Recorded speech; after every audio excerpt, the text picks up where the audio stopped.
नमस्कार दोस्तों, मैं हूं पंडित ठकप्रेस पचौरी और YouTube पे आप अपना ये चैनल देख रहे हैं मित्रों, एस्ट्रोलॉजर ठकप्रेस पचौरी। मित्रों, आज मैं एक बहुत ही महत्वपूर्ण पर्व के बारे में चर्चा करने के लिए उपस्थित हुआ हूं। आज हम चर्चा करेंगे मित्रों मकर संक्रांति के महान पावन पर्व की, कि इस महान पावन पर्व को कब मनाया जाएगा और इस पर्व को मकर संक्रांति के नाम से क्यों जाना जाता है, इस पर्व का इतना ज़्यादा महत्व क्यों है, संपूर्ण पूजा विधि के बारे में बताएंगे और पूजा के विशेष मुहूर्त के बारे में भी मित्रों चर्चा करने वाले हैं। आइए मित्रों, आते हैं अपने विषय पर। मित्रों, साल में 12 संक्रांति होती हैं। क्यों? क्योंकि सूर्य जब भी अपना स्थान परिवर्तन यानी राशि परिवर्तन करते हैं तो उस राशि परिवर्तन को हम संक्रांति के नाम से जानते हैं। सूर्य एक राशि में एक माह रहते हैं, इसलिए 12 बार सूर्य अपना स्थान परिवर्तन करते हैं। और जब भी सूर्य धनु राशि से निकलकर मकर राशि में प्रवेश करते हैं तब हम इसको मकर संक्रांति के नाम से जानते हैं। इस पर्व का मित्रों इतना ज्यादा महत्व इसलिए है क्योंकि इस दिन भगवान सूर्य शनि की राशि में प्रवेश करते हैं।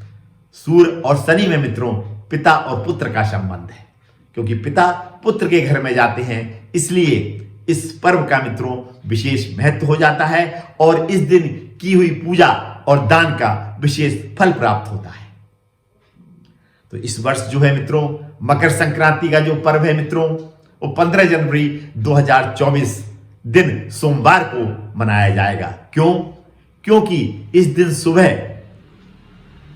भगवान सूर्य धनु राशि से निकलकर मकर राशि में प्रवेश कर रहे हैं, इसलिए इस दिन ही मकर संक्रांति का पर्व मनाया जाएगा। पूजा का जो मित्रों विशेष मुहूर्त है सुबह 7:15 से लेके 9:07 तक है। वैसे तो पूरे दिन आप कभी भी पूजा कर सकते हैं, लेकिन सुबह मुहूर्त में यदि पूजा करेंगे तो उसका भी मित्रों विशेष फल प्राप्त होता है। अब हम पूजा की विधि के बारे में चर्चा करने वाले हैं। इस दिन मित्रों सुबह उठिए, स्नान ध्यान करिए, यदि संभव हो तो गंगा स्नान अवश्य करिए, क्योंकि गंगा स्नान का भी इस दिन विशेष महत्व है। क्योंकि ऐसा माना जाता है कि इसी दिन गंगा जी ने सगर पुत्रों का उद्धार करके गंगा सागर में प्रवेश किया था। यदि आप गंगा स्नान नहीं कर सकते हैं तो अपने जल के स्नान में, जिससे आप स्नान करने वाले हैं, उसमें थोड़ा सा गंगा जल मिला लीजिए, स्नान करिए, साफ शुद्ध धुले हुए कपड़े वस्त्र पहन लीजिए और मुहूर्त में पूजा करिए। पूजा कैसे करनी है? एक चौकी ले लीजिए, उस पर लाल वस्त्र बिछा लीजिए, भगवान सूर्य की कोई भी तस्वीर उसमें रख लीजिए या मूर्ति रख लीजिए। मूर्ति ज्यादा बड़ी नहीं होनी चाहिए। भगवान सूर्य के मंत्रों का जाप करिए, सूर्य आदित्य हृदय स्तोत्र का पाठ करिए। आसन पर बैठकर लाल प्रसाद का भोग लगाइए, लाल मिठाई हो, कोई भी लाल प्रसाद हो उसका भोग लगाइए। इसके बाद पूजा करने के पश्चात उस प्रसाद को वितरण करिए और खुद भी ग्रहण करिए।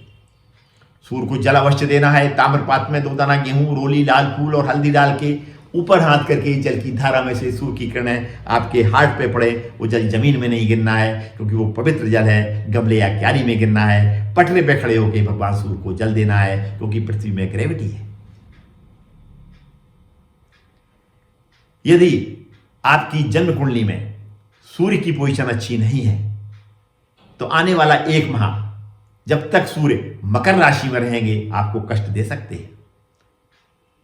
यदि आपकी शनि की पोजीशन जन्म कुंडली में अच्छी नहीं है तो वो भी आपको कष्ट दे सकते हैं। अंत में मैं इससे संबंधित उपायों की भी चर्चा करूंगा।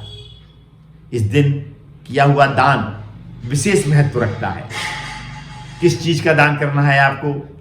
आप तांबे के बर्तन का दान कर सकते हैं, ऊनी कंबल वगैरह का दान कर सकते हैं, काले तिल के लड्डुओं का दान कर सकते हैं, गेहूं का दान कर सकते हैं, गुड़ का दान कर सकते हैं। खास तौर से खिचड़ी का दान आपको अवश्य करना है, क्योंकि मित्रों इसको खिचड़ी का पर्व माना जाता है।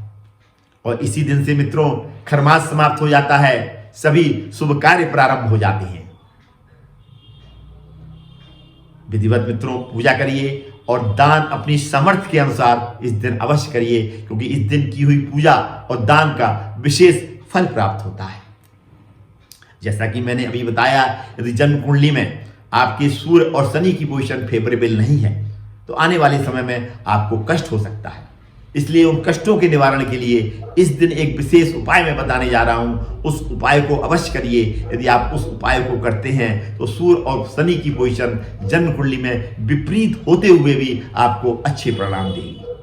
करना क्या है आपको मित्रों, इस दिन दोपहर के समय अपने वजन के बराबर, जिस व्यक्ति का सूर्य कमजोर है उसको अपने वजन के बराबर गेहूं का दान किसी भी वृद्ध व्यक्ति यानी पिता तुल्य व्यक्ति को करना है दोपहर के समय, या वृद्धावस्था आश्रम में जाकर उस गेहूं का दान कर दीजिए।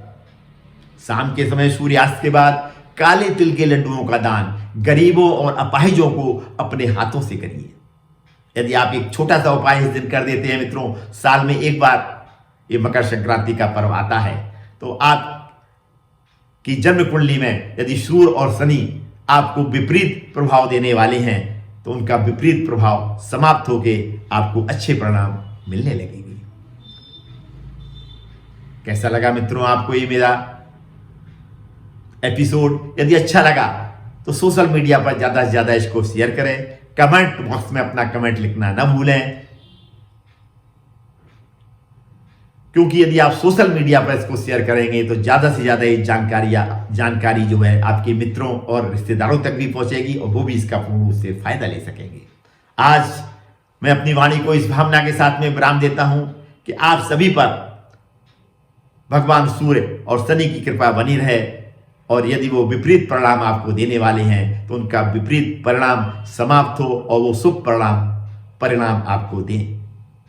पुनः मुलाकात होगी मित्रों किसी ऐसी ही विशेष जानकारी के साथ में। तब तक अपना चैनल देखते रहिए और इस तरीके की जानकारियां घर बैठे प्राप्त कर उनका लाभ लेते रहिए। धन्यवाद मित्रों, अंत तक मुझसे जुड़े रहने के लिए और मेरा ये वीडियो पूर्ण रूप से देखने के लिए आप सभी को मित्रों बहुत बहुत धन्यवाद। मकर संक्रांति का पर्व आप सभी के लिए काफी शुभ हो, ऐसी कामना है मेरी। धन्यवाद।